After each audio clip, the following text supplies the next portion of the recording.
Tú, yo, todas y todos podemos hacer eco. Ecos contra la corrupción. La emisión de la Secretaría Ejecutiva del Sistema Estatal Anticorrupción. Con Fernanda Reyes Bueno y Agustín Páez. Comenzamos. Hola, muy buen tiempo, bienvenidas y bienvenidos a este espacio de diálogo para comprender cómo es que la corrupción afecta la vida pública y cómo se están construyendo desde los gobiernos locales soluciones. Yo soy Agustín Páez y hoy estoy aquí acompañado por Fer Reyes.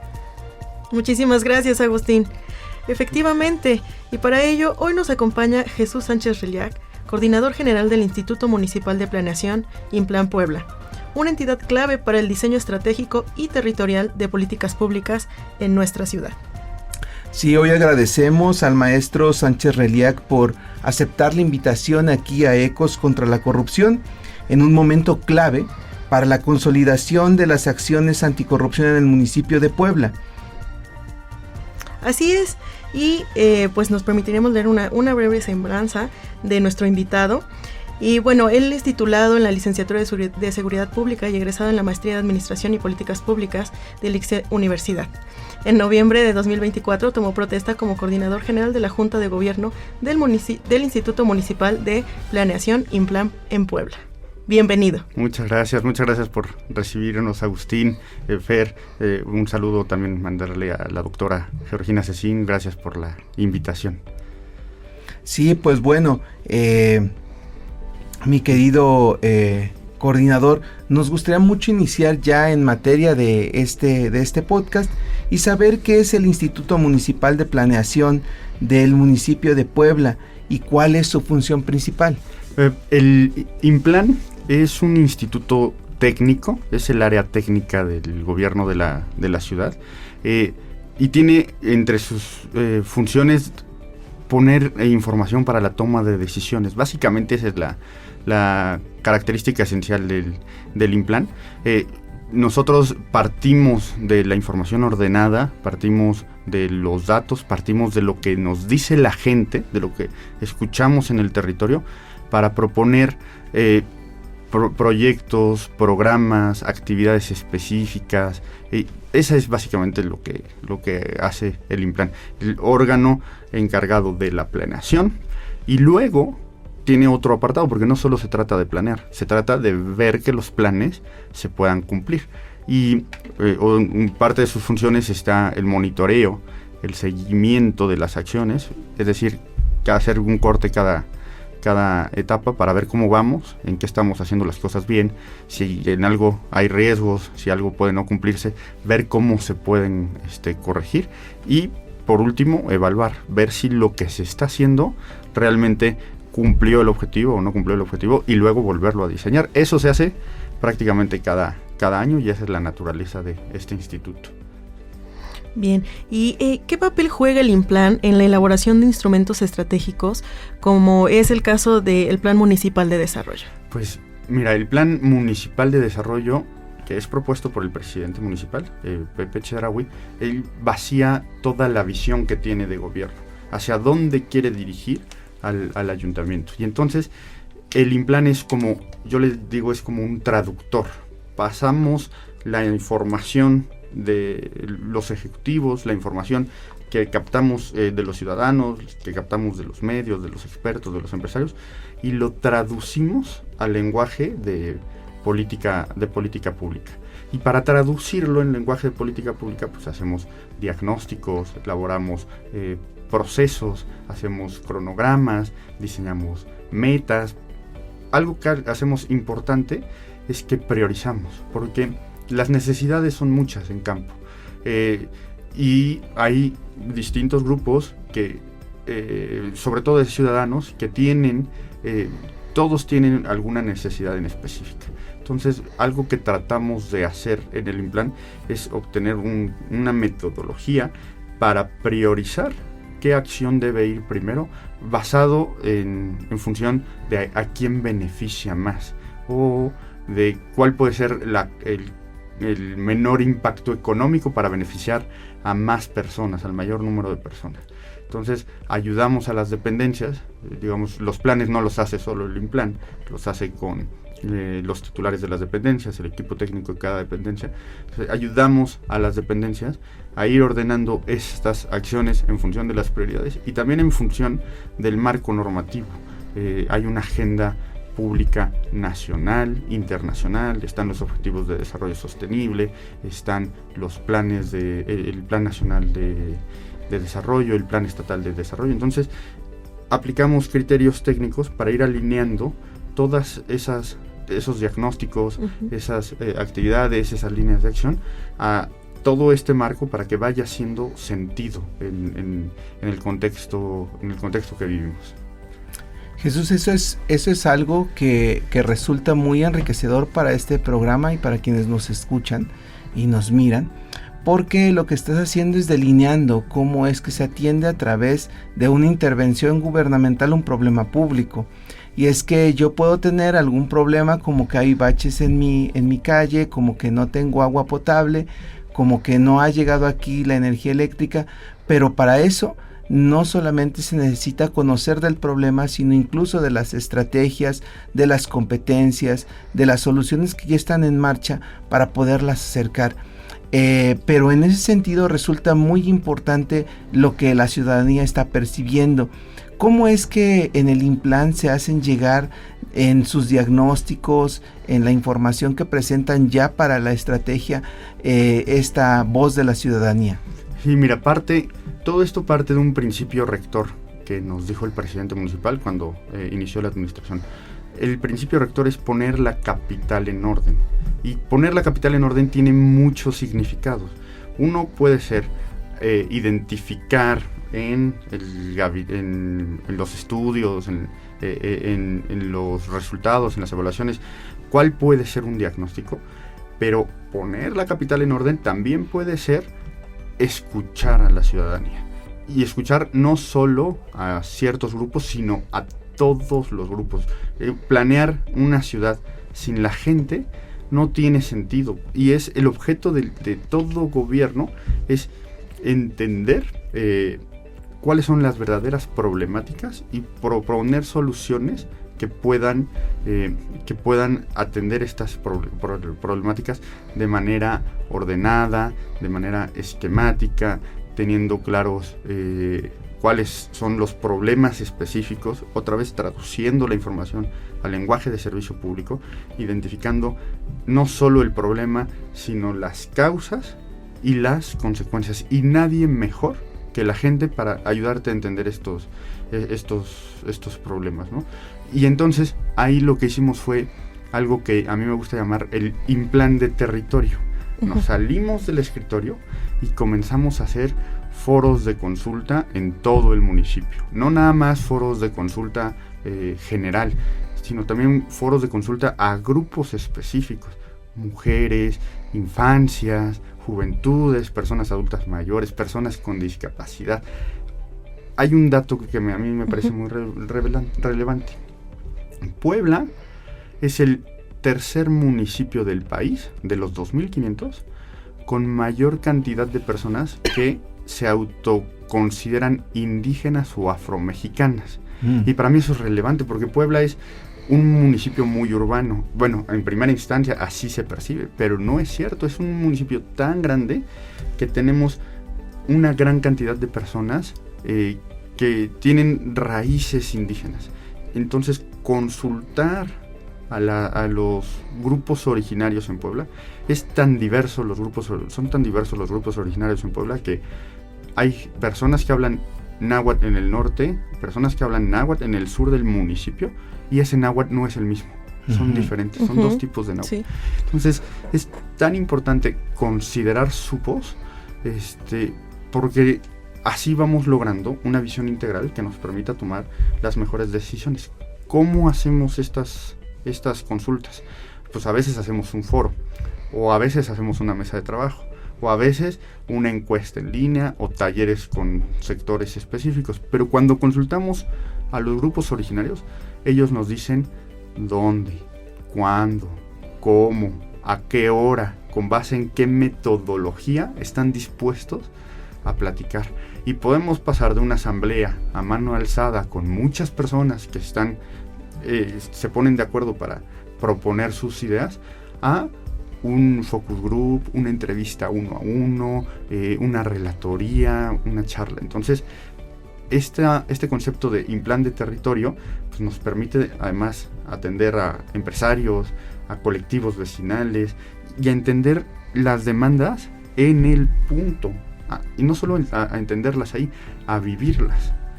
Por ejemplo, el otro día estuve en San Pedro Sacachimalpa y había una gran preocupación por un drenaje que ya no tenía la capacidad suficiente de contener todo el flujo de la comunidad.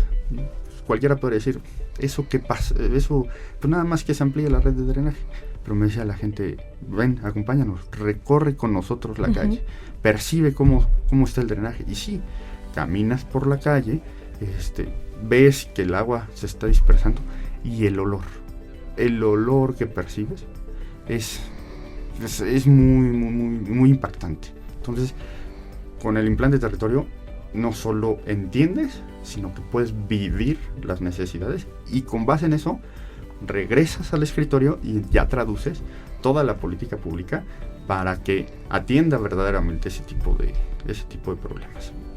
Y en este sentido, Jesús, bueno, nos estás platicando cómo el Implan hace estos ejercicios de planeación, es decir, de conocer cuál es el problema, cuáles son, cómo enfrentarlo, cómo establecer prioridades para enfrentarlo y después cómo establecer una metodología para que la administración pública pueda resolver ese problema, ¿no? Cómo puede hacerse ya la intervención dentro del espacio público y después tener esa retroalimentación de la gente a la que le estamos sirviendo para que conozcamos qué tanto avanzamos. Pero en un problema de estos que llamamos problemas trampa, porque tienen muchos tentáculos, tienen muchas relaciones, afectan muchos espacios como es la corrupción, ¿qué está haciendo el Implan? Sí, mira, básicamente atendemos el problema desde la metodología. Una vez que tenemos muy clara toda esta percepción, resumimos la información a través de distintas herramientas. Hace muchos años tuvo el boom las metodologías de marco lógico, que te llevan a afrontar los problemas a través de sus causas, sus posibles soluciones, a través de matrices de indicadores y a través de propósitos, objetivos y fines, ¿no? Entonces, entendiendo esa metodología, que puede ser muy, muy estructurada, y cuando yo la platico, por ejemplo, cuando se la platico a mi mamá, me dice, hijo, ¿qué es eso? No entiendo de qué me estás hablando. Entenderla y aterrizarla de manera específica a cuestiones muy, muy, muy, muy aterrizadas, nos permite dar cierto tipo de variaciones a la metodología. Y, por ejemplo, vincularla un poquito con la metodología de gestión de proyectos, que es otro tipo de enfoque. Tienen algunas cosas en común y algunas cosas con diferencias, pero entendiendo la metodología puedes pasar cualquier problema por este matiz. Y la metodología está hecha para cuestiones concretas, sobre todo la de Project Management, ¿no? Quiero construir el puente de la Panga en el lago de Valsequillo. Pues ahí tienes muy claros cuál es tu cronograma, cuáles son tus acciones, qué materiales vas a usar, cuánto cuesta cada uno de los materiales, quién lo va a construir, a quién vas a traer para que ponga los cimientos, quién va a poner la carpeta. Son cuestiones diferentes, ¿no? Entonces, cuando es algo muy concreto, funciona muy bien. Pero cuando es algo abstracto como la corrupción y luego más abstracto como el combate a la corrupción, se tienes que poner un poquito más creativo. Entonces ahí reconozco mucho el liderazgo y la claridad que tiene la Contralora Municipal, Dulce Rivera, porque ella ha logrado entender muy bien el problema, nos lo ha podido comunicar, nos sentamos en conjunto, en lugar de traer un consultor que nos dijera de México, que nos dijera es que la corrupción se combate siempre así. Fue al revés. Nos sentamos nosotros, entendimos cómo estaba el problema. La Contralora nos comunicó sus necesidades. Nosotros entendimos cómo adaptar las metodologías y nos sentamos a hacer básicamente en el INPLAN 3 cosas. 1, diseñar una metodología específica para esta política anticorrupción, hacer el diagnóstico con los datos, con los instrumentos. 2, construir una encuesta en línea, rompimos récord con esta encuesta en línea, más de 3,000 personas participaron en esta encuesta.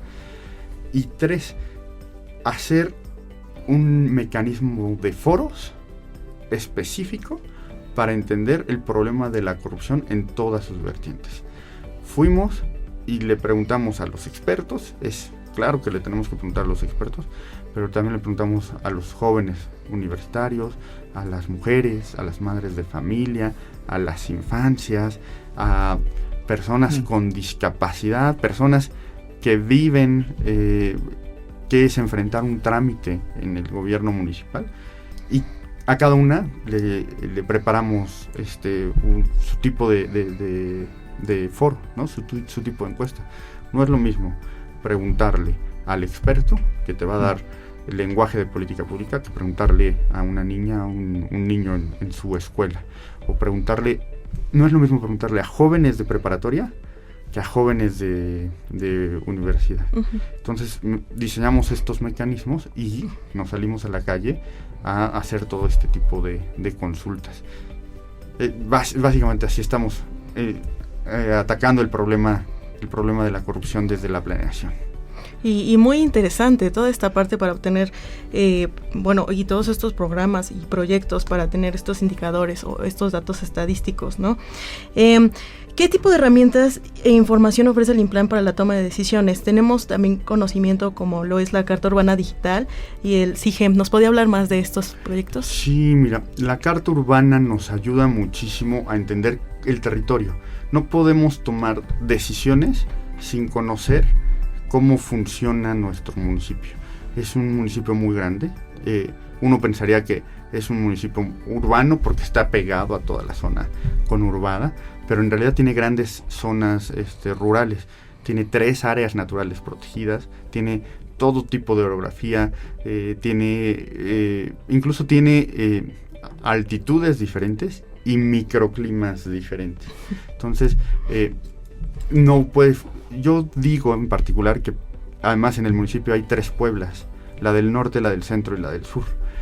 Por el norte, sí, la carretera divide a la Puebla del norte de la del centro, y por el sur el periférico.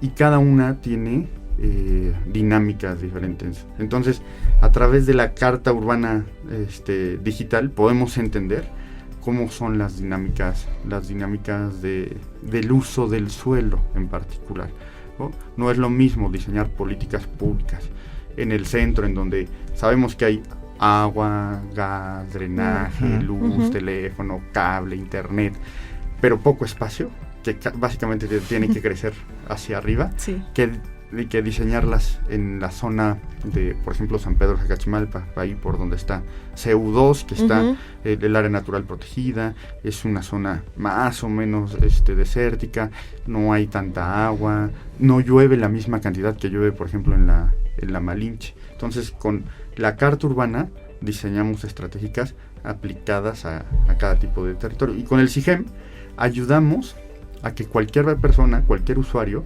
pueda conocer información mucho más específica. Cuánta población hay en cierto espacio, qué vialidades son las más importantes, cuáles son las áreas verdes, cuáles son los equipamientos públicos, los equipamientos privados. Entonces, sí tratamos, además de entender el problema de manera lógica, sí, entenderlo de cómo funciona en cada una de las partes de la ciudad.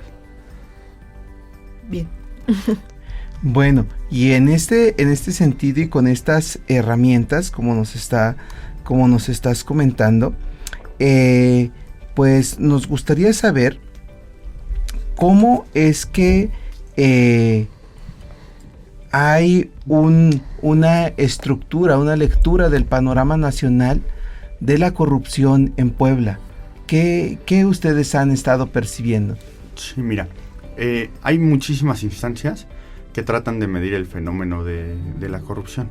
Es un fenómeno bastante complejo, se puede entender como un fenómeno multidimensional, y entonces a nivel nacional, al nivel de países en el mundo, hay una institución que se llama Transparencia Internacional, que se mide a los países dependiendo de qué tanta percepción de corrupción hay, porque una cosa es la corrupción y otra cosa es cómo se percibe la corrupción. Son cosas que aunque tienen en común el tema de la corrupción, no es lo mismo medir. Una es un hecho que está ocurriendo y el otro es cómo se percibe ese hecho a nivel de sus afectaciones, sus efectos. Es correcto. Y en ese índice de percepción, el país no obtiene un buen puntaje. El país en general tiene 26 de 100 puntos en el índice.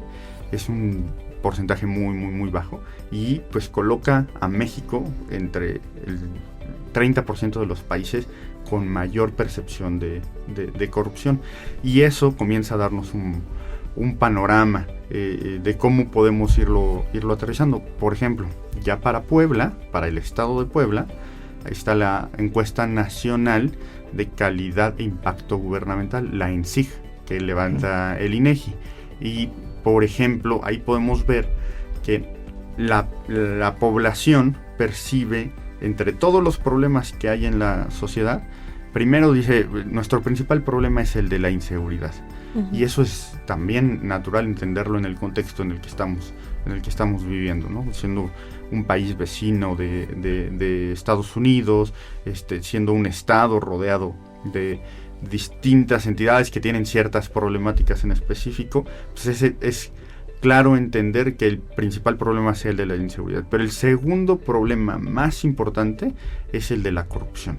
La ciudadanía percibe que hay varios problemas en este sentido, uh-huh, y lo manifiesta como un problema más grave. Por ejemplo, por encima de la falta de agua. Puebla no es un estado que viva en sequías, uh-huh. No, la falta de agua no es un problema tan relevante como el de la corrupción. Y luego, si aterrizamos esto a los datos municipales, uh-huh, podemos decir que por lo menos 3 de cada 4 personas piensan que en el municipio de Puebla piensan que la corrupción es una práctica común. Y aquí el indicador también es diferente. No es que 3 de cada 4 personas hayan sido parte de un acto de corrupción. Uh-huh. En realidad lo perciben así. Y también es como una campaña en contra. No es que sea una campaña en contra, pero es como cuando las malas noticias empiezan a generar más malas noticias, ¿no? Se crea como una especie de mala fama. Y es que el primo de un amigo me contó que a su cuñado le pidieron una mordida. Uh-huh. Es que la corrupción está sobrepasando los límites, ¿no? Es el problema de las encuestas de percepción, pero pues que como no se puede medir exactamente cuántos actos de corrupción hay, pues la mejor manera de medirlo son las encuestas de percepción.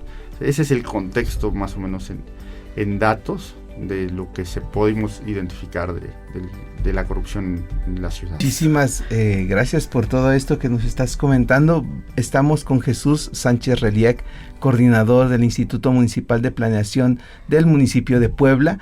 Vamos a un pequeño corte y regresamos. ¿Quieres hacer eco contra la corrupción? Llámanos 2222 73 77 17. Te escuchamos. Ecos contra la corrupción. Estamos de vuelta. Tu opinión es importante. Escríbenos un WhatsApp al 2215 87 56 57. Juntos hagamos ecos contra la corrupción. Continuamos. Estamos de vuelta en Ecos contra la corrupción. Hoy nos acompaña el maestro Jesús Sánchez Relia, coordinador general del Instituto Municipal de Planeación, IMPLAN Puebla, y nos quedamos justamente en cómo la percepción de la corrupción se incorporaba a la, pues ahora sí que a la parte de la vida cotidiana, ¿no? Y esa percepción se traduce en hechos reales de la corrupción. Por ejemplo, hablábamos del caso de los trámites en ventanilla. Sí, mira, hay un dato que es revelador, también con base en las encuestas del INEGI. En Puebla, aproximadamente 11.900 personas de cada 100.000 habitantes que hicieron un trámite reportaron haber sido víctimas directas de un acto de corrupción. Estamos hablando de un 11%. Hay que reconocer que es menor al promedio nacional, pero si lo pensamos, es un dato muy, muy, muy grande, ¿no? Tiene que ver también muchísimo con esta percepción que te hace predisponerte también. Sí. Como ciudadano, a mí me ha tocado atender algunos trámites en donde las personas llegan directo a decirte, ¿cómo le hacemos? Pues tráigame el expediente, cumpla los requisitos y así le hacemos, ¿no? No, ya facilitemos las cosas. La verdad es que es complicado a veces hacer un trámite. La normativa ha hecho que los trámites tengan que mostrar evidencia muchas veces innecesaria, ¿no? O sea, cuando tú vas a hacer un trámite, pues presentas tu identificación, presentas un comprobante domiciliario, presentas el motivo por el que quieres hacer el trámite y los requisitos que te piden el trámite. Pero luego te pasas a otra ventanilla y te vuelven a pedir una identificación, un comprobante domiciliario, la CURP. Esto no es porque se quiera ser ineficiente así porque sí, ¿no? Es porque la normatividad te exige que en cada etapa vayas teniendo estos controles para que los trámites sean eficientes. Por eso también es bien importante el enfoque que hace el presidente municipal de mejora regulatoria. Recordemos que el presidente tiene un contexto de empresario y entonces a él le ha tocado estar muchas veces del otro lado de la ventanilla, sacar usos de suelo, permisos, licencias. Tiene un paquete importante. Entonces, lo que pidió el presidente y lo que está haciendo el área de mejora regulatoria es identificar punta a punta todos los procesos, simplificar esos procesos, irle quitando pasos y luego hacer que los procesos se comuniquen entre sí. La palabra es rara, se llama interoperabilidad, pero básicamente es, si tú ya tienes esos documentos gobierno de un ciudadano que te está pidiendo un trámite, pues ya no se los vuelvas a pedir, concéntralos en una base de datos, busca un dato de referencia y entonces nada más pide los trámites que necesites complementar para que se complete el resultado. Entonces, tantito es que los mecanismos no funcionan, tantito es que podemos mejorar muchísimo en estas actividades y tantito es también pues la costumbre de vivir en un país que durante muchos años ha vivido en un ambiente de corrupción. Sí, así es, y que pues también nos invitar efectivamente a la ciudadanía, ¿no? Llevar su documentación completa y evitar salirnos por la fácil, ¿no? Por decir, en vez de llevar mi documentación completa, pues llevo a lo mejor un billetín, y pues no, eso no es lo correcto. También pues depende de la ciudadanía que estos procesos pues puedan ser mejores. Y ¿quiénes cometen estos actos y dónde se concentran? ¿Cuáles son esos números? Antes de contestar la pregunta directa, me gustaría justo hacer esa reflexión, ¿no? A veces vivir en la cultura del que no tranza no avanza es contraproducente, ¿no? Sobre todo porque también me gusta decir, los buenos somos más, y hay mucha gente que le gusta hacer las cosas de manera correcta. Aunque vivimos en un entorno que premia al gandalla, hay que decirlo con todas sus palabras, ¿no? Que que reconoce Sí. que es capaz de saltarse las reglas, que dicen, mira, es que fue que muy le da vivo, incentivos. le da incentivos. Sale en la tele, sale en el radio, salen las canciones, salen las películas, salen los libros, ¿no? También habría que sentarse un poquito a meditar qué tanto queremos formar parte, o qué tanto podemos evitarnos, ¿no? Hay muchas personas que están tan acostumbrados a vivir en la ilegalidad que ya todo lo quieren hacer. Claro. Todo lo quieren hacer ilegal, cuando puede ser muy fácil el proceso, ¿no? Entonces, haciendo ese paréntesis, ¿quiénes cometen estos actos? ¿En dónde se concentran? Esa es información muy relevante para el INPLAN, porque al entender cómo se constituyen los actos de corrupción y en dónde sobresalen, pues podemos tomar mejores decisiones, sobre todo en un municipio tan grande.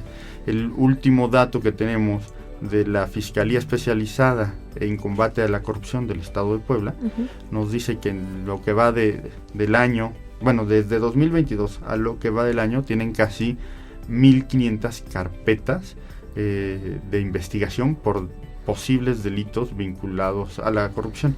Y ahí puede haber muchas personas imputadas, puede haber servidores públicas estatales y municipales, pero un hecho que destaca es que cuando se denuncia, muchas personas no tienen identificado a qué orden de gobierno pertenece la persona que está vinculada a este posible hecho. Y eso puede ser también un problema en sí mismo. O sea, hay que dar un pequeño paso atrás y poner las reglas más claras, poner el contexto más comprensible. Siempre lo hemos visto, ¿no? La ciudadanía no tiene la obligación de saber cómo está estructurado el gobierno, pero sí sería deseable que nosotros pudiéramos comunicarle esas cuestiones, ¿no? Cuando llega, por ejemplo, el Instituto Municipal de Planeación a hacer un trámite al territorio, sí se quedan como viendo de ¿cómo es un instituto? ¿Y por qué es municipal? ¿De quién depende? ¿De dónde viene? ¿Quién es tu jefe? ¿De dónde viene? ¿Eres gobierno o no eres gobierno? Entonces, sí es también responsabilidad del gobierno dejar esas cosas mucho más claras, más entendibles, tratar de simplificar un poco la manera en la que nos comunicamos para poder dejar ese problema un poco más resuelto. Eso es un poco de quiénes cometen estos actos.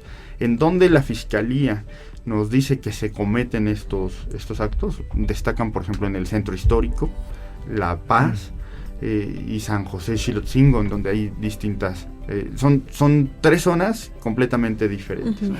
Entonces, al menos a nosotros nos permite identificar pues patrones diferentes, áreas diferentes y principalmente estrategias diferentes para poder focalizar acciones y controles para que los servicios públicos puedan seguir funcionando.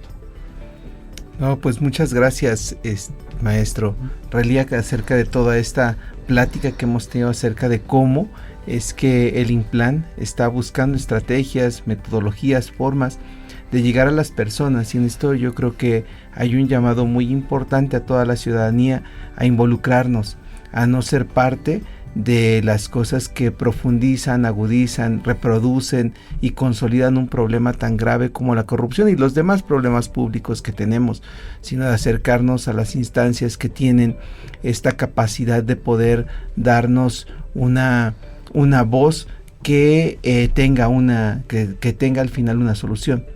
Y en ese sentido a mí me gustaría saber, en estos diagnósticos que han hecho sobre las infancias, me sonó que han estado preguntando a las niñas y a los niños, ¿qué dicen las niñas y los niños? Sí, claro, Agustín, este contexto es bien importante comunicarlo. La verdad es que son unos foros bastante que nos nutren bastante de información.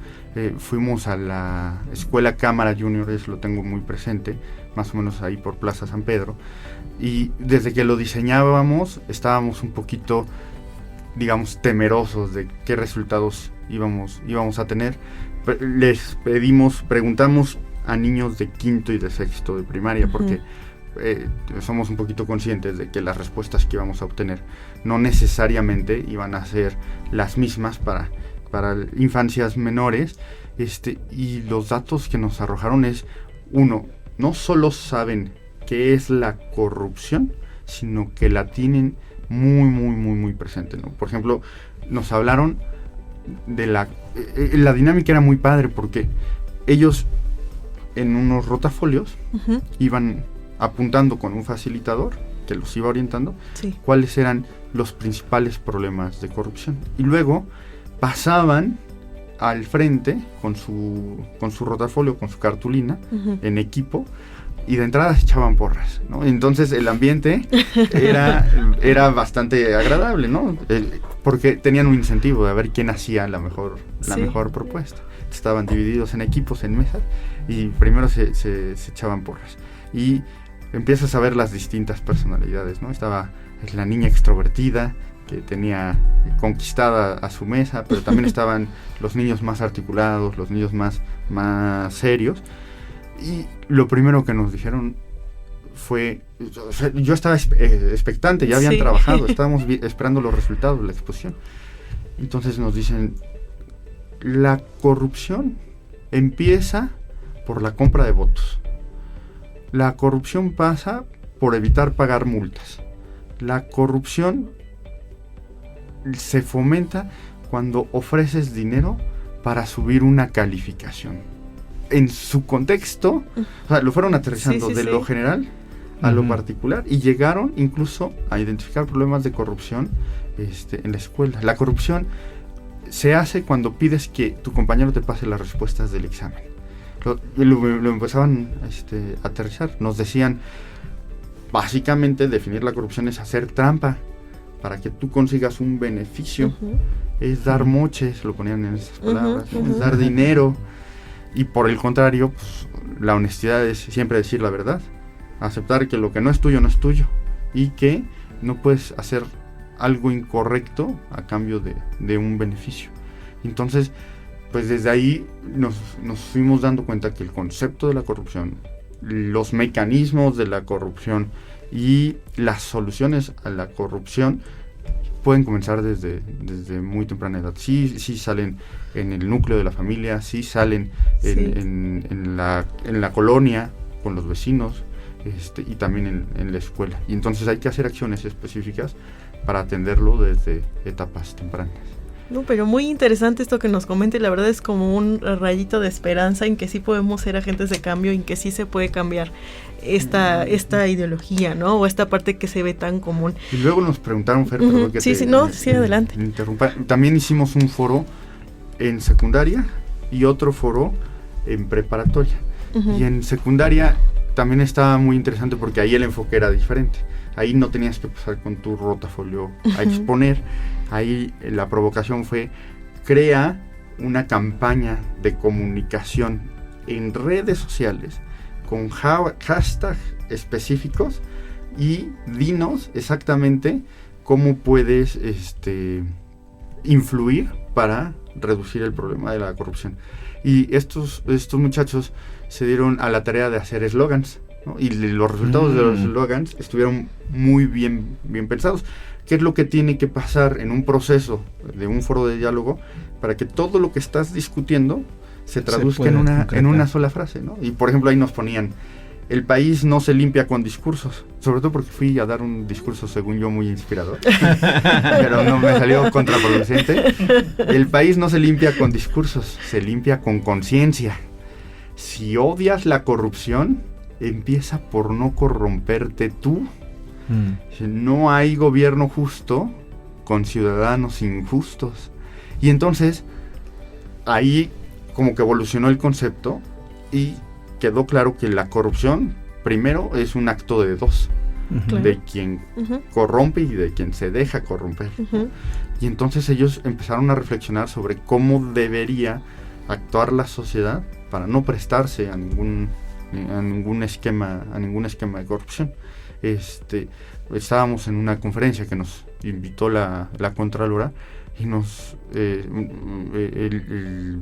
el ponente que dio la clase magistral, nos decía que la corrupción es un hecho ancestral y que ha existido desde que existe la humanidad, sobre todo por el afán de encontrar la manera de saltarse las reglas y luego de crear unas reglas más sólidas y luego volver a encontrar la manera de saltarse esas mismas reglas.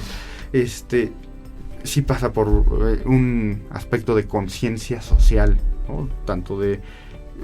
Es que al final los que trabajamos en gobierno también somos personas, ¿no? Entonces, tanto de gobierno como de personas, hay que fortalecer la conciencia social en ese aspecto. Y en eso, perdón, Fer, ¿y en eso qué nos dijeron entonces ahora los universitarios? Ya que estamos buscando el contexto de las juventudes. Los universitarios evolucionaron un poquito más, ¿no? Ellos identificaron ya conceptos mucho más claros y identificaron problemas no solo en los cuerpos de seguridad, sino por ejemplo en los procesos de contratación, de licitación, de compras públicas, o remarcaron el concepto de nepotismo o la compra de plazas en el gobierno, ¿no? Y por ejemplo ellos propusieron algo que ya tiene más lenguaje de servicio público. Decían, es que los servidores públicos deben de ser supervisados, pero no es como muy equilibrado que sean supervisados por otros servidores públicos. Y pusieron sobre la mesa las actividades de, primero, un mecanismo eficiente de denuncia. Dicen, es que denunciar a un servidor público es muy complicado, te tiran largas, te la hacen cansada, te piden muchas cosas y al final terminas por desistir.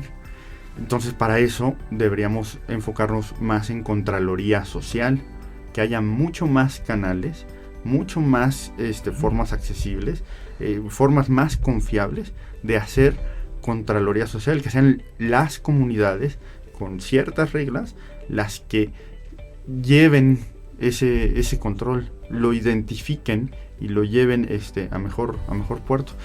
Y algo que nos gustó mucho es, ellos se ofrecieron a participar. Cuando les preguntas, dicen, yo sí quiero ser parte de eso y cuenten conmigo porque yo puedo hacer acciones para irlo mejorando. No uno, muchos, y en varias universidades y en varios foros hemos tenido la participación de jóvenes. Bueno, el mismo Implan aprovecha el recurso del servicio social porque ellos mismos quieren participar en la toma de decisiones, en el diseño de los mecanismos de planeación.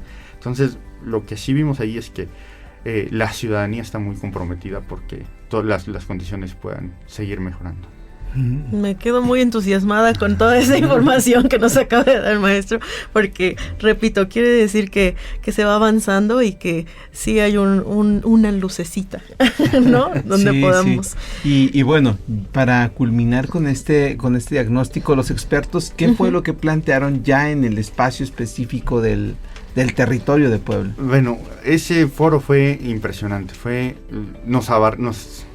Primero se nos venía la lluvia. Estábamos muy preocupados porque lo hicimos al aire libre y estábamos a punto del aguacerazo, pero la lluvia respetó. Entonces nos alargamos, nos fuimos estábamos planeando tener un foro de 1 hora, nos aventamos 2 horas platicando de temas bien específicos, ¿no? Entender el problema estructural de la corrupción, es decir, la forma en la que nos organizamos en los gobiernos fomenta cierto tipo de corrupción, y también que es un problema cultural. El definirlo con todas sus letras como hemos venido platicando, estamos inmersos en esa cultura. Como consecuencia, hay que seguir fortaleciendo, y aunque nos cueste trabajo hasta que lo logremos, la ética pública y la cultura de la legalidad. Por eso yo felicito mucho también este espacio, ¿no? Porque es un ejercicio de cultura de la legalidad. Adaptarse a los tiempos de hoy, identificar cómo es una mejor manera de comunicarnos y promoverlo y hacer todo lo que está tras bambalinas para hablar de estos temas es un hecho relevante. Los expertos también nos dijeron que hay que fortalecer la transparencia, la rendición de cuentas y... Pues, permítame presumir un poco el trabajo de mi jefe, que tiene a Puebla en 3 indicadores distintos el de Hacienda, el de A Regional y el de el Instituto Nacional para el Federalismo, en 100% en transparencia y cultura y rendición de cuentas. Transparencia y rendición de cuentas. Es un ejercicio que el presidente nos pidió, que teníamos que tener siempre de manera impecable, porque es la mejor herramienta democrática para poder generar confianza.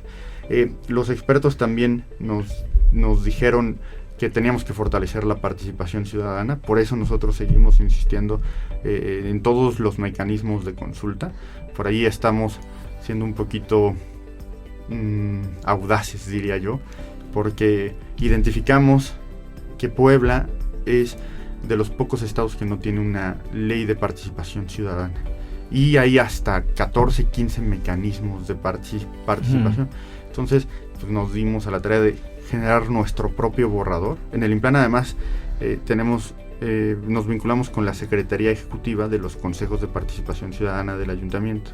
Y hay hasta 22 consejos formados por ciudadanos comprometidos en puestos honorarios, que nos van dando recomendaciones de política pública en distintos temas, ¿no? Derechos humanos, bienestar animal, discapacidad, infancias, juventudes, cuestiones de género, cultura, obras, nos van dando información. Entonces, junto con ellos nos dimos a la tarea de redactar nuestra propuesta de ley de participación ciudadana y la presentamos ante el Congreso y procuramos estar en la mayor cantidad de foros de consulta que está haciendo el Congreso para tener la primera ley, porque además la ley nos va a permitir tener estos mecanismos de control social que nos mencionaron los expertos, nos mencionaron los universitarios, y tenerlos regulados, porque si no están completamente regulados se pueden prestar a malas interpretaciones.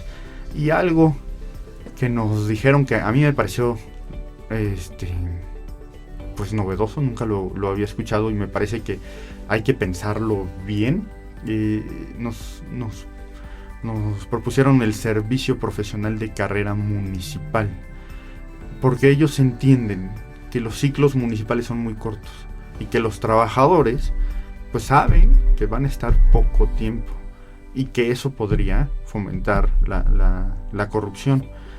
Si tú tienes un servicio profesional, pues puedes garantizar que los servidores públicos vayan mejorando su carrera profesional con base en los méritos que tengan, ¿no?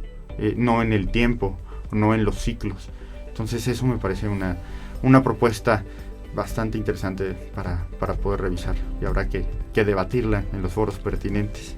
Sí, así es. ¿Y cuáles fueron las soluciones más mencionadas? Pues mira, hubo muchas, pero la más relevante pasa por el uso de la tecnología. Okay. Es como cuando vas al Oxxo y quieres pagar una cosa y te dicen no hay sistema. Pues en realidad es que los sistemas llevan el orden completo en el Oxxo pues llevan el inventario completo, ¿no? Y no puede haber un movimiento, una transacción si el sistema no está operando. Más o menos así debería de funcionar.